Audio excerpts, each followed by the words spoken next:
Hey guys, AJ here, back with another one for you. So for all you guys who might not know, I have a live that I do every week called 50 and 304s.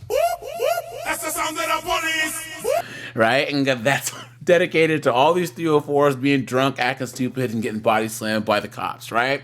Guys, I also have a second channel that's specifically for that type of content called 50 and 304s. So guys, check that out in the description. Click on the link and make sure you are subbed. Now guys, other than patting down female your girls who've been arrested and possibly de-escalation, let's be honest, female cops are useless, right? You want to see how useless they are, guys? I have 3 cases here, them acting completely moronic. All right, so we're gonna get into this, but before we do, like, subscribe, drop a comment, because it really helps keep this channel going. And once again, guys, check out my second channel link in the description.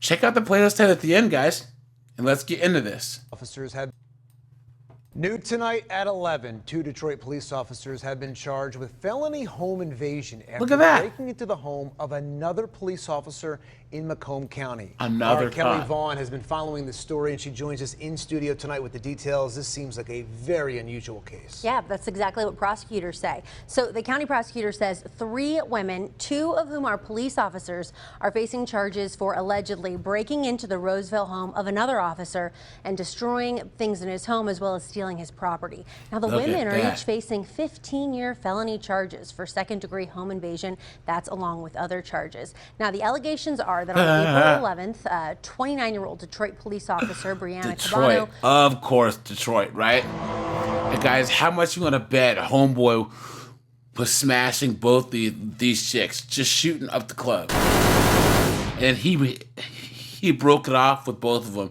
So they decided to break into his house and smash the place up.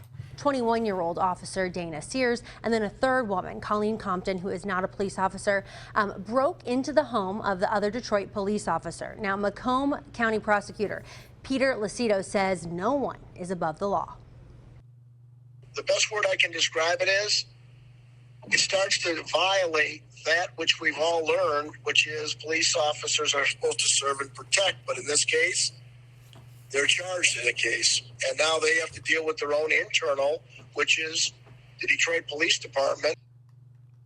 Look at that. Now, we did reach out to the Detroit Police Department, and they told us in a statement that the officers are currently suspended with pay, but the chief has recommended suspended with pay, guys. Look at that. That they be suspended without pay following these criminal charges. Now, all 3 women are scheduled to be in court Wednesday, June 14th, for their first preliminary hearing. Kelly, do we know by any means why these police officers did this? Because they are 304s.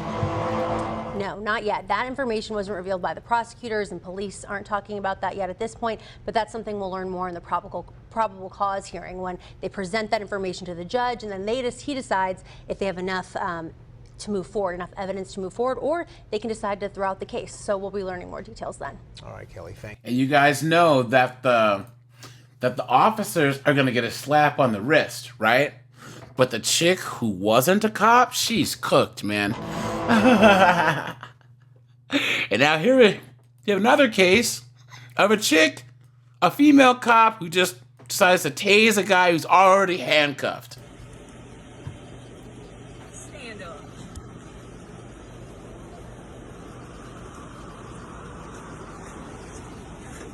Right there in front of the car. Stay still. I ain't doing I got gun right there. I'm not doing that. Oh, yeah. I'm saying, what you saying? Oh, yeah, fuck. I'm not. Oh, my God. Okay. I'm down. Oh, my fuck. Oh, my God.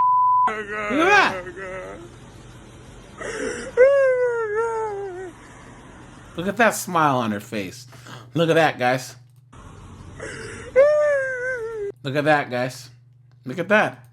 Sad, isn't it? And this is why, like I said, guys, oftentimes you will have male cops, right? People go, oh, these police are trigger happy. Well, guys, female cops are even more trigger happy. Because can you imagine this guy right here with no handcuffs on coming at her? She wouldn't be as tough then, would she? Guys, we have one more case here. Let's just check this out. San Antonio police officer caught on camera repeatedly punching a handcuffed pregnant woman in a patrol car. Now, Officer Elizabeth Montoya is off the job, but she is trying to get back in. An officer like Elizabeth Montoya should not be on our police force. She shouldn't be on any police force. Should be in jail. The Night Team's Dylan Collier uncovered this officer's history of violence towards people in custody. A warning, what you're about to see may be disturbing to some viewers. It's tonight's Defenders Report. On a rainy morning in July 2018, body-worn camera footage shows it doesn't take long for things to escalate between Officer Elizabeth Montoya and suspect Kimberly Esparza. Do not kick me! Accused by San Antonio police of illegally possessing prescription drugs. Esparza, at the time 6 months pregnant, is briefly put on her stomach. 6 months pregnant and doing drugs. Sad, guys. Look at that. On the ground. Look at that. Then, after being placed in the back of a patrol vehicle, she's on the receiving end of a flurry of punches from Montoya, including 7 to her head.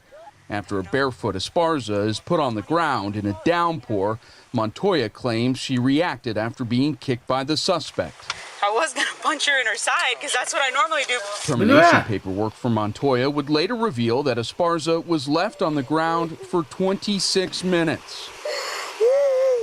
It was incredibly disturbing. Attorney Carolyn Wentland was contacted by a family member shortly after Esparza was charged with assaulting a public servant. And we saw, guys, that this female cop has a history of violence. Okay? So it's not like she just did what she had to do, right? She was getting those punches in, man. And resisting arrest, and was appalled by Montoya's actions at the scene. Hey, I punched you in the face a couple times. I'll do it again, too. Just your thoughts on an officer, a person sworn, and to protect the public making a comment like that. I think it is a travesty. No matter what Mrs. Esparza did or didn't do, she does not deserve to be assaulted. She's a human being. She's a tiny human being. At the time, she was a pregnant human being who was handcuffed and defenseless. Although Wentland was able to get both charges tossed out and the drug possession allegation was rejected at the time of her client's booking, Esparza spent 46 days in jail. 46 Montoya was days. fired in January 2019 for inhumane treatment of a prisoner and for misusing her body camera during this incident. She appealed and is scheduled to go before an arbitrator. Misusing the body cam. Look at that. How much you want to bet that she went back and messed with the footage? That we want the body cam. And it said... early next month. Personnel records show a pattern of Montoya having issues interacting with the public. The same week Montoya was fired, she was suspended 10 days for a separate incident that took place just 6 weeks after the Esparza beating. Look at that. After encountering people sleeping in a near West Side parking lot, Montoya told one of them, quote, "Pick up all your expletive trash. I don't want to expletive hear it. I'll expletive tase you." Yet another internal SAPD investigation found that in April 2015, Montoya kicked a suspect in his stomach while he was handcuffed and lying on the ground. And you want to talk about the T-304, man. This cop is out to terminate everybody.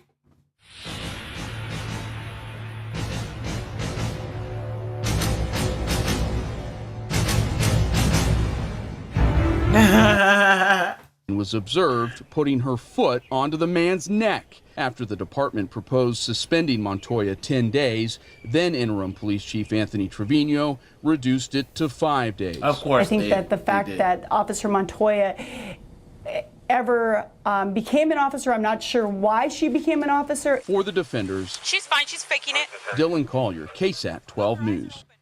So there you go, guys. There you go. This is what happens when you have the 304s as police officers. Guys, I have another video I did on what happens when you elect a 304. So I'll drop that in the description also, and I'm gonna make this into a series, guys, about 304 elected officials and 304 cops, man, because they're out there. You guys be careful. All right, you guys, this is AJ. I appreciate you guys, and I'll catch you guys in the next one. I'm out of here.